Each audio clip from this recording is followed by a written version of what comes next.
نحمده ونصلي على رسوله الكريم اما بعد فاعوذ بالله من الشيطان الرجيم بسم الله الرحمن الرحيم رب اشرح لي صدري ويسر لي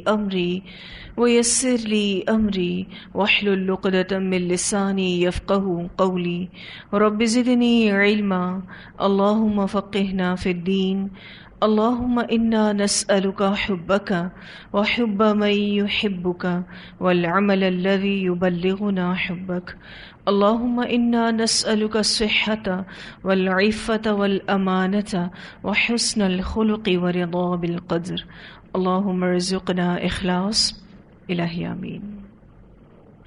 لیسن نمبر 102 سورۃ الانفال، آیت نمبر 59 سے لے کر 75 تک۔ اس لیسن کو ہم نے آیت نمبر 64 تک مکمل کر لیا ہے، آگے سے شروع کریں گے انشاءاللہ۔ اللہ سبحانہ تعالیٰ فرماتے ہیں یا ایہا النبی، اے نبی صلی اللہ علیہ وسلم، حرض المؤمنین، ابھاریے، رغبت دلائیے مومنوں کو۔ یہاں جو لفظ آیا ہے حرض، اس کا روٹ ورڈ حا را ضاد ہے۔ لفظی معنی سخت بیمار ہونا، ہلاکت کے قریب ہو جانا، کسی کے غم میں گھل جانا۔ لیکن یہاں گرامیٹیکلی باب جو ہے وہ تبدیل ہو رہا ہے، باب تفعیل میں یہ لفظ چلا گیا ہے۔ تو جیسے ہی یہ لفظ باب تفعیل میں چلا جاتا ہے تو معنی بدل جاتا ہے۔ معنی یہ ہو جائے گا کہ مومنوں کو ایسے کام پر ابھاریے کہ اگر وہ اس کام کو نہیں کریں گے تو ہلاک ہو جائیں گے۔ حرت کا باب بدل گیا تو معنی بھی بدل گیا، یعنی رغبت دلا کر ہلاکت سے بچانا، کہ اگر یہ کام وہ نہ کریں گے تو ہلاکت میں پڑ جائیں گے۔ نبی اکرم صلی اللہ علیہ وسلم سے کہا جا رہا ہے یا ایھا النبی، اے نبی صلی اللہ علیہ وسلم، حرض المؤمنین، ابھاریے مومنوں کو علی القتال، جنگ پر۔ اے نبی صلی اللہ علیہ وسلم، مومنوں کو جنگ پر ابھاریے، ان کو موٹیویٹ کیجیے تاکہ یہ اپنے آپ کو ہلاکت سے بچائیں۔ آپ صلی اللہ علیہ وسلم نے مومنوں کو جنگ بدر میں کافی موٹیویٹ کیا، اور اس وقت رسول اللہ صلی اللہ علیہ وسلم کی یہ موٹیویشن بہت ضروری تھی۔ کیا وجہ تھی اس کی؟ کیونکہ اس وقت صحابہ کرام کے پاس نہ تو اسباب تھے اور نہ ہی وہ مینٹلی اس جنگ کے لیے پریپیئر تھے۔ نبی اکرم صلی اللہ علیہ وسلم نے صحابہ کرام کو جنگ کے لیے ابھارا۔ آپ صلی اللہ علیہ وسلم نے فرمایا ایسی جنت میں جانے کے لیے کھڑے ہو جاؤ جس کی چوڑائی آسمانوں اور زمین کے برابر ہے۔ ایک صحابی عمیر بن حمام رضی اللہ تعالیٰ عنہ نے کہا اس کی چوڑائی آسمانوں اور زمین کے برابر ہے؟ رسول اللہ صلی اللہ علیہ وسلم نے فرمایا ہاں۔ اس پر خوشی کا اظہار کیا اور یہ امید ظاہر کی کہ میں بھی جنت میں جانے والوں میں سے ہوں گا۔ آپ صلی اللہ علیہ وسلم نے فرمایا ہاں، تم اس میں جانے والوں میں سے ہوگے۔ چنانچہ اس نے تلوار کی میان توڑ ڈالی اور کھجوریں نکال کر کھانے لگے، پھر جو بچی پھینک دی اور کہا کہ اگر ان کے کھانے تک میں زندہ رہا تو یہ طویل زندگی ہوگی۔ پھر آگے بڑھے اور شہادت پانے تک لڑے۔ اسے مسلم نے روایت کیا ہے۔ نبی اکرم صلی اللہ علیہ وسلم جنت کی خوبیاں بتا رہے تھے، تو یہ صحابی اتنا موٹیویٹ ہوئے کہ میں جنگ کروں گا اور کفار کو ماروں گا، اور اگر اس میں میری جان بھی چلی جائے تو میں اس پر راضی ہوں۔ ابو بکر بن ابو موسیٰ رحمہ اللہ بیان کرتے ہیں کہ میں نے اپنے باپ سیدنا ابو موسیٰ اشعری رضی اللہ تعالیٰ عنہ کو فرماتے ہوئے سنا، وہ اس وقت دشمن کا مقابلہ کر رہے تھے۔ انہوں نے کہا رسول اللہ صلی اللہ علیہ وسلم نے فرمایا بے شک جنت تلواروں کے سائے تلے ہے۔ یہ سن کر ایک پراگندہ حال شخص کھڑا ہوا اور کہنے لگا اے ابو موسیٰ، کیا یہ بات تم نے رسول اللہ صلی اللہ علیہ وسلم سے خود سنی ہے؟ انہوں نے جواب دیا ہاں۔ اس پر وہ اپنے ساتھیوں کی طرف پلٹا، اس نے انہیں الوداعی سلام کہا اور پھر اپنی تلوار کی نیام توڑ کر پھینک دی، یعنی جس میں تلوار رکھی جاتی ہے وہ کیس انہوں نے توڑ دیا۔ وہ ننگی تلوار لے کر دشمن کی طرف بڑھا اور لڑتا ہوا شہید ہو گیا۔ اسے مسلم نے روایت کیا ہے۔ یہ ایک اور واقعہ ہے جو پیش آیا تھا۔ پھر یہ کہ نبی اکرم صلی اللہ علیہ وسلم نے مجاہدین فی سبیل اللہ کی فضیلت میں بے شمار احادیث بیان کی. رسول اللہ صلی اللہ علیہ وسلم نے فرمایا اللہ کے راستے میں جہاد کرنے والے کی مثال، اور اللہ ہی خوب جانتا ہے کہ کون اللہ کے راستے میں جہاد کرتا ہے، ایسی ہے جیسے ہمیشہ روزہ رکھنے والا اور ہمیشہ رات کو قیام کرنے والا آدمی. اور اللہ نے اپنے راستے میں جہاد کرنے والے کو اس بات کی ضمانت دی ہے کہ اگر اس نے اسے میدان جہاد میں وفات دے دی تو وہ اس کو جنت میں داخل کرے گا، یا اسے اجر یا غنیمت کے ساتھ صحیح سالم واپس لوٹائے گا. اسے بخاری نے روایت کیا ہے. اس کے علاوہ بہت ساری ایسی احادیث ہیں جو مجاہدین فی سبیل اللہ کے لیے آتی ہیں. حضرت ابو ہریرہ رضی اللہ تعالیٰ عنہ سے روایت ہے کہ میں نے رسول اللہ صلی اللہ علیہ وسلم کو فرماتے ہوئے سنا ہے مجاہد فی سبیل اللہ کی مثال ایسی ہے جیسے کوئی مسلسل روزے رکھے، مسلسل قیام کرے، ہر وقت اللہ سے ڈرے، مسلسل حالت رکوع میں رہے، مسلسل سجدے میں پڑا رہے. اسے نسائی نے روایت کیا ہے. کوئی اتنی عبادت کر سکتا ہے؟ وہ بھی مستقل کہ رکوع میں پڑا ہی رہے، سجدے میں پڑا ہی رہے. مجاہد فی سبیل اللہ کی یہ فضیلت ہے. آپ سب بھی مجاہد فی سبیل اللہ ہیں. آپ کا جہاد علم کے ساتھ ہے. جب تک آپ اللہ تعالیٰ کے راستے میں مجاہد رہتے ہیں اللہ سبحانہ تعالیٰ آپ کو یہ اجر دے رہے ہوتے ہیں. اس کے علاوہ ایک اور روایت آتی ہے، سیدنا انس رضی اللہ تعالیٰ عنہ کہتے ہیں کہ آپ صلی اللہ علیہ وسلم نے فرمایا کہ ایک صبح یا شام اللہ کے راستے میں نکلنا دنیا و ما فیہا سے افضل ہے. اسے بخاری نے روایت کیا ہے. آپ جب بھی اللہ کے راستے میں نکلتے ہیں، اگر وہ صبح کے ٹائم پہ نکلتے ہیں تو آپ نے وہ کام کیا جو اتنا قیمتی ہے. کتنا قیمتی؟ دنیا و ما فیہا میں جو کچھ ہے اس سے قیمتی ہے. آپ اپنے نامہ اعمال میں اتنا کچھ لکھوا لیتے ہیں اجر کے اعتبار سے. پھر مجاہد فی سبیل اللہ کی ایک اور فضیلت جو حدیث میں بیان ہوئی ہے، حضرت ابو ہریرہ رضی اللہ تعالیٰ عنہ سے روایت ہے کہ نبی اکرم صلی اللہ علیہ وسلم سے کہا گیا جہاد کے برابر کون سا عمل ہے؟ آپ صلی اللہ علیہ وسلم نے ارشاد فرمایا تم اس کی طاقت نہیں رکھتے. صحابہ کرام رضی اللہ عنہم نے 2 یا 3 بار یہ سوال کیا تو آپ صلی اللہ علیہ وسلم نے یہی جواب ارشاد فرمایا. تیسری بار آپ صلی اللہ علیہ وسلم نے یہ بات ارشاد فرمائی کہ مجاہد کی مثال اس شخص کی سی ہے جو مسلسل روزے رکھے، مسلسل اللہ کے حضور قیام کرے، اللہ تعالیٰ کی فرما برداری کرے، نہ روزہ ترک کرے نہ قیام چھوڑے یہاں تک کہ وہ جہاد سے واپس لوٹ آئے. اسے مسلم نے روایت کیا. اس حدیث میں بھی اسی فضیلت سے جو پچھلی فضیلتیں ہم نے پڑھی ملتی جلتی بات ہو رہی، لیکن یہاں آپ دیکھیں جب تک وہ جہاد سے واپس نہیں آ جاتا یہ اجر و ثواب اس کے نامہ اعمال میں لکھا جا رہا ہوتا ہے. ایک اور روایت آتی ہے رسول اللہ صلی اللہ علیہ وسلم نے فرمایا 3 آدمیوں کی مدد کرنا اللہ کے ذمہ ہے، مجاہد فی سبیل اللہ، دوسرا غلام جو اپنی قیمت ادا کرنے کے لیے کتابت کرنا چاہتا ہے، یعنی اس نے کوئی معاہدہ کیا ہے تاکہ وہ اپنے آپ کو آزاد کروا سکے، تیسرا وہ شخص جو گناہ سے بچنے کے لیے نکاح کرنے والا ہے. اسے ترمذی نے روایت کیا ہے. اب یہ 3 لوگ ایسے ہیں جن کی مدد کرنا اللہ کے ذمہ ہے، اور جس کی مدد پر اللہ کھڑا ہو اس کا کبھی کوئی کام بگڑ سکتا ہے. 3 آدمیوں کو اللہ تعالیٰ ضمانت دیتا ہے. اس بارے میں بھی روایت آتی ہے رسول اللہ صلی اللہ علیہ وسلم نے فرمایا 3 آدمی اللہ تعالیٰ کی ضمانت میں ہے. پہلا وہ آدمی جو اللہ کی راہ میں جہاد کرنے کے لیے نکلا، اللہ تعالیٰ کا ذمہ ہے کہ اگر وہ فوت ہو جائے تو اللہ اسے جنت میں داخل فرمائے، یا اگر زندہ رہے تو اسے ثواب اور مال غنیمت کے ساتھ گھر واپس پہنچا دے. دوسرا وہ آدمی جو مسجد میں نماز پڑھنے کے لیے نکلا، اللہ تعالیٰ کا ذمہ ہے کہ اگر وہ فوت ہو جائے تو اسے جنت میں داخل فرمائے، یا اگر زندہ رہے تو اسے اجر و ثواب کے ساتھ گھر واپس پہنچا دے. تیسرا وہ شخص جو سلام کہہ کر اپنے گھر میں داخل ہو، وہ بھی اللہ کی ضمانت میں ہے. اسے ابو داؤد نے روایت کیا ہے. 3 لوگ جن کی گارنٹی اللہ تعالیٰ لیتے ہیں، ایک مجاہد فی سبیل اللہ، دوسرا مسجد میں جا کر نماز ادا کرنے والا، اور تیسرا جو گھر میں جب داخل ہو تو سلام کے ساتھ داخل ہو. حدیث کا جو آخری حصہ ہے جس میں یہ بات بتائی گئی کہ اگر کوئی شخص گھر میں داخل ہوتے وقت سلام کرتا ہے تو اللہ سبحانہ تعالیٰ اس کی گارنٹی لے لیتے ہیں، اس کی ضمانت لے لیتے ہیں. اور اللہ تعالیٰ کی ضمانت کیا ہے کہ اگر وہ فوت ہو جائے تو جنت میں جائے گا، ورنہ پھر اس کے نامہ اعمال میں اجر و ثواب لکھا جائے گا. دیکھا جائے تو بہت ہی آسان عمل ہے، لیکن فوکس کرنے کی بات ہے اور یاد رکھنے کی بات ہے کہ جب بھی آپ گھر جائیں تو سب کو سلام کریں، انشاءاللہ تعالی یہ اجر و ثواب پائیں گے. پھر یہ کہ میدان جنگ میں کافر کو مارنے والا مجاہد کبھی جہنم میں نہیں جائے گا. رسول اللہ صلی اللہ علیہ وسلم نے فرمایا کافر اور اس کا قاتل یعنی مسلمان جہنم میں کبھی اکٹھے نہیں ہوں گے. اسے مسلم نے روایت کیا ہے. کافر کہاں جائے گا؟ جہنم میں جائے گا. تو پھر اس کو مارنے والا مسلمان ڈیفینیٹلی جنت میں جائے گا.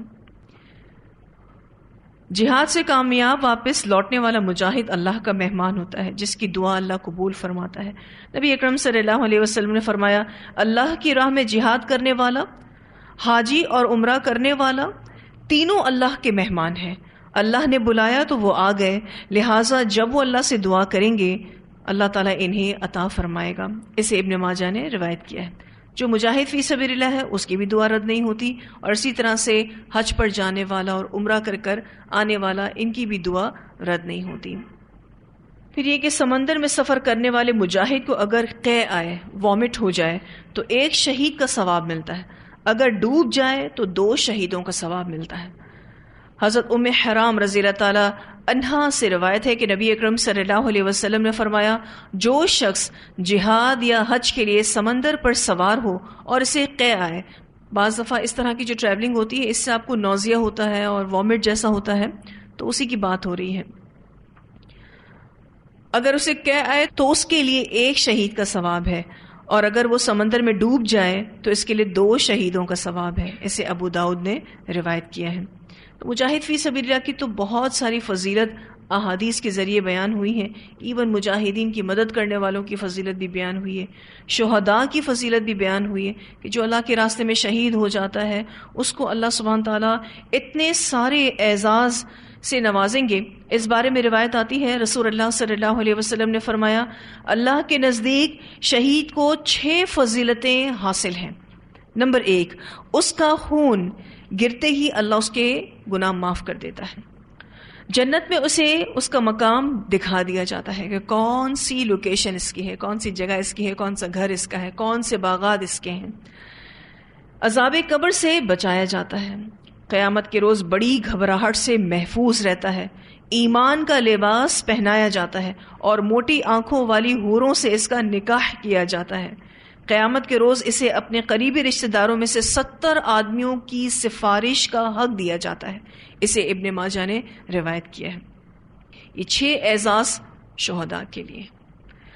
اور جب بھی کوئی شہید ہوتا ہے اس کو بہت معمولی سی تکلیف ہوتی ہے. اس بارے میں روایت آتی ہے نبی اکرم صلی اللہ علیہ وسلم نے فرمایا شہید کو شہادت کے وقت اتنی ہی تکلیف ہوتی ہے جتنی تم میں سے کسی کو چونٹی کے کاٹنے کے وقت ہوتی ہے. اسے نسائی نے روایت کیا ہے. چونٹی کا کاٹنا کیا ہے؟ کچھ بھی نہیں. اللہ سبحانہ تعالیٰ کے راستے میں جس نے جان دی، چاہے اس کو جتنی بھی دردناک موت دی گئی ہو، اس کے لیے یہ تکلیف دہ نہیں ہے، اس کے لیے بس اتنی ہی تکلیف ہے. ایک اور روایت آتی ہے نبی اکرم صلی اللہ علیہ وسلم نے فرمایا اللہ تعالیٰ کو 2 قطروں سے زیادہ محبوب کوئی قطرہ نہیں، اور 2 نشانوں سے زیادہ محبوب کوئی نشان نہیں. 2 قطروں میں سے پہلا قطرہ وہ ہے جو اللہ کے ڈر سے آنکھ سے نکلے، یعنی آنسو اللہ تعالیٰ کے خوف سے نکلے، اور دوسرا قطرہ خون کا وہ قطرہ ہے جو اللہ کی راہ میں انسان کے جسم سے بہے. یعنی جو شہید ہو جاتا ہے تو اس کے خون کا جو پہلا قطرہ ہے وہ اللہ تعالیٰ کو بہت زیادہ محبوب ہے. 2 نشانوں میں سے پہلا نشان وہ جو جسم پر اللہ کے راہ میں پڑے، مثلا دشمن کی مار سے یا گرنے سے چوٹ آ جائے، یا تلوار یا تیر یا گولی وغیرہ سے زخم آ جائے. کوئی بھی آپ کو چوٹ لگ جائے اللہ کے راستے میں، اللہ تعالیٰ کو وہ نشان بہت پسند ہے. بعض دفعہ ایسا ہوتا ہے کہ کچھ چوٹیں نشان چھوڑ جاتی ہیں، تو اللہ سبحانہ تعالیٰ کو یہ نشان بڑا ہی محبوب ہے.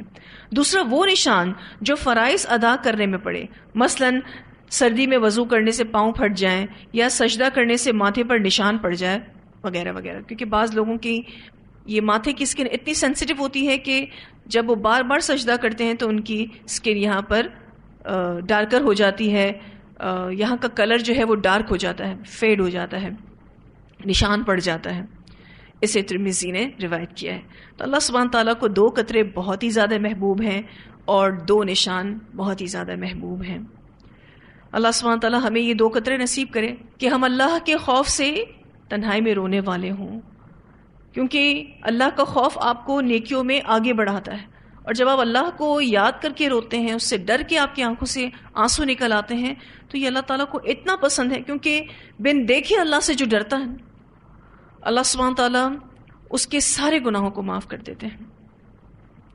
اللہ کے نزدیک ایسا بندہ بہت ہی پسندیدہ ہے جو بن دیکھے اللہ تعالیٰ سے ڈرتا ہے۔ اور اسی طرح سے اللہ تعالیٰ ہمیں شہادت کی موت نصیب کرے کہ ہماری کوئی بھی چیز اگر اللہ کے راستے میں لگ جاتی ہے، خواہ وہ ہماری جان ہو، ہمارا خون ہو، ہمارا پسینہ ہو، ہمارا مال ہو، اللہ ہمیں شہادت کی موت نصیب کرے۔ اور اسی طرح سے اگر یہ جو 2 نشان ہیں یہ بھی اللہ تعالیٰ اگر ہمیں عطا کرتا ہے تو ہم نصیب والے ہیں۔ ایک اور روایت آتی ہے، نبی اکرم صلی اللہ علیہ وسلم نے فرمایا اللہ تعالیٰ قرض کے علاوہ شہید کے سارے گناہ معاف کر دیتا ہے۔ اسے مسلم نے روایت کیا ہے، سارے کے سارے گناہ معاف ہو جاتے ہیں سوائے قرض کے۔ اسی لیے آپ دیکھیے کہ قرض لینا یہ بہت ہی ٹینشن کی بات ہے، کیونکہ اس کی ادائیگی کمپلسری ہے۔ اس دوران اگر کسی کی موت ہو جاتی ہے، بے شک شہید ہو جائے، قرض معاف نہیں ہے۔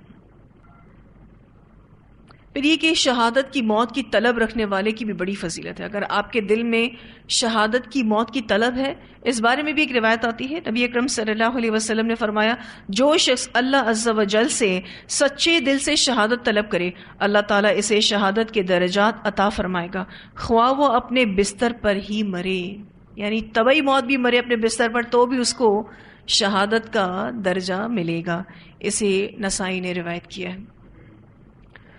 رسول اللہ صلی اللہ علیہ وسلم بار بار شہید ہونے کی خواہش کرتے تھے، تمنا کرتے تھے۔ حضرت ابو ہریرہ رضی اللہ تعالیٰ عنہ کہتے ہیں کہ میں نے نبی اکرم صلی اللہ علیہ وسلم کو فرماتے ہوئے سنا ہے، اس ذات کی قسم جس کے ہاتھ میں میری جان ہے، اگر مسلمانوں کو اس بات سے دکھ نہ پہنچتا کہ میں انہیں چھوڑ کر جہاد کے لیے نکل جاؤں تو ضرور ایسا کرتا، اور میرے پاس اتنی سواریاں نہیں کہ ہر آدمی کو اپنے ساتھ لے جا سکوں۔ اگر میں ایسا کر سکتا تو میں جہاد فی سبیل اللہ کرنے والی کسی بھی فوجی مہم کے پیچھے نہ رہتا۔ قسم اس ذات کی جس کے ہاتھ میں میری جان ہے، میں چاہتا ہوں اللہ کی راہ میں قتل کیا جاؤں، پھر زندہ کیا جاؤں، پھر قتل کیا جاؤں، پھر زندہ کیا جاؤں، پھر قتل کیا جاؤں۔ اسے بخاری نے روایت کیا ہے۔ بار بار رسول اللہ صلی اللہ علیہ وسلم اللہ کے راستے میں شہید ہونے کی خواہش کرتے تھے۔ یہ نبی اکرم صلی اللہ علیہ وسلم کی دلی تمنا تھی، اور اللہ تعالیٰ نے آپ صلی اللہ علیہ وسلم کی یہ خواہش پوری بھی کی۔ وہ اس طرح سے کہ آپ صلی اللہ علیہ وسلم کو خیبر میں جو زہر دیا گیا تھا وہ نبی اکرم صلی اللہ علیہ وسلم کی صرف زبان مبارک پر تھوڑا سا لگا، پھر آپ نے وہ لقمہ پھینک دیا تھا، لیکن اس کے کچھ اثرات آپ کے معدے میں چلے گئے تھے۔ اور جس وقت آپ صلی اللہ علیہ وسلم وفات کے قریب تھے تو اس زہر نے اپنا اثر دکھانا شروع کیا تھا۔ تو علماء کہتے ہیں کہ نبی اکرم صلی اللہ علیہ وسلم کو اللہ تعالیٰ نے شہادت کا مرتبہ دیا۔ تو خواہش اگر ہم رکھیں گے تو اللہ تعالیٰ ضرور ہمیں اپنے راستے میں موت دے گا، اور یہ کتنی ہی حسین موت ہوگی، کتنا ہی اچھا خاتمہ ہوگا۔ ہم سب کو اپنے لیے حسن خاتمہ کی دعا کرتے رہنا چاہیے۔ اور یہاں جو بات ہو رہی ہے کہ مومنوں کو آپ ابھاریے قتال پر، کیونکہ اگر یہ جنگ نہیں کریں گے تو خود کو ہلاک کر دیں گے۔ رسول اللہ صلی اللہ علیہ وسلم بہت زیادہ صحابہ کرام کو اس حوالے سے موٹیویٹ کرتے رہتے تھے۔ اسی لیے آپ دیکھیے کہ کس طریقے سے یہ صحابہ کرام جہاد کرتے تھے۔ میدان جنگ میں جاتے تھے تو سامنے رشتہ دار ہوتے تھے، لیکن کبھی بھی ان کفار کو جو کہ رشتہ دار ہی کی شکل میں ہوتے تھے، ان کی تلواریں ان کو مارنے سے کانپتی نہیں تھی۔ یہ کوئی چھوٹی آزمائش نہیں ہے کہ آپ تلوار لے کر میدان جنگ میں ہوں اور سامنے باپ کھڑا ہو، بھائی کھڑا ہو، بیٹا کھڑا ہو، کوئی کزن کھڑا ہو۔ یہ کوئی چھوٹی آزمائش نہیں ہے۔ اتنی بڑی بڑی آزمائشوں سے صحابہ کرام بآسانی گزر جاتے تھے، کیونکہ ان کو موٹیویٹ کرنے والے رسول اللہ صلی اللہ علیہ وسلم تھے۔ پھر اللہ سبحانہ تعالیٰ فرماتے ہیں این یکن، اگر ہوں گے منکم تم میں سے 20 20 صابرون صبر کرنے والے، ثابت قدم یعنی جمے ہوئے لوگ، کمیٹڈ لوگ، یغلبو غالب آ جائیں گے 200 200 پر، وَإِنْ اور اگر یکن ہوں منکم تم میں سے 100 یغلبو غالب آ جائیں گے 1000 پر، من الذین کفروا ان لوگوں میں سے جنہوں نے کفر کیا، بِأَنَّهُمْ بوجہ اس کے کہ بے شک وہ قوم ایک قوم ہے، لا یفقہون جو نہیں سمجھتی۔ آیت کے اس حصے میں مومنین کے لیے بشارت بھی ہے اور ذمہ داری بھی ہے۔ بشارت یہ ہے کہ تمہارے ثابت قدمی سے لڑنے والے 20 مجاہد 200 پر اور 100 1000 پر غالب رہیں گے، اور ذمہ داری یہ ہے کہ ایک مومن کو 10 کافروں سے لڑنا ضروری ہے، یعنی یہ ان پر فرض تھا۔ ایٹ لیسٹ 10 کفار کو مارنا ہے، اور اگر ایک مومن کے سامنے 10 کافر ہیں تو ان کے لیے جنگ کرنا کمپلسری تھا، یہ پیچھے نہیں ہٹ سکتے تھے۔ یہ کہہ کر کہ میں ایک اکیلا 10 کو ماروں گا، یہ کیسے ممکن ہے؟ اللہ تعالیٰ نے پرسنٹیج یہ رکھی تھی، ان کے اوپر جو رسپانسبلٹی ڈالی اس کی پرسنٹیج کیا تھی کہ ایک مومن کتنے کافروں کو مارے گا؟ 10۔ تو جہاں آیت کے اس حصے میں یہ بشارت ہے، وہاں یہ مومنوں پر ذمہ داری ہے۔ آگے اللہ سبحانہ تعالیٰ فرماتے ہیں، من الذین کفروا ان لوگوں میں سے جنہوں نے کفر کیا، بأنہم بوجہ اس کے کہ بے شک وہ قوم لا یفقہون ایک قوم ہے جو سمجھتی نہیں ہے۔ کفار بصیرت نہیں رکھتے، اس لیے سمجھتے نہیں ہیں۔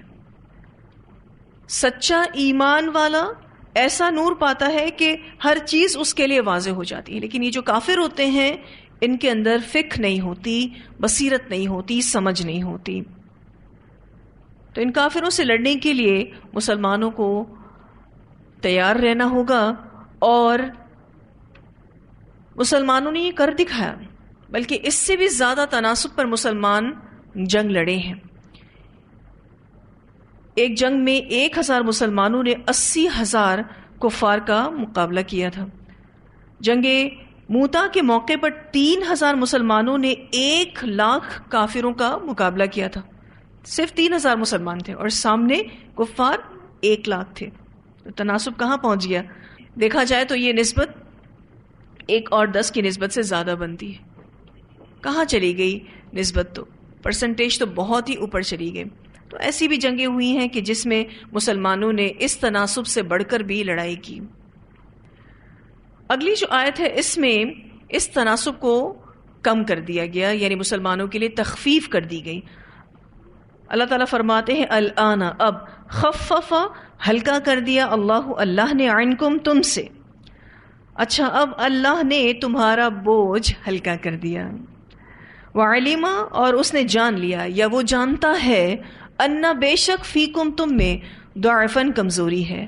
اللہ تعالیٰ جانتے ہیں کہ تمہارے اندر کمزوری ہے۔ ضعفاً مادی کمزوری کو بھی کہتے ہیں اور معنوی کمزوری کو بھی کہتے ہیں۔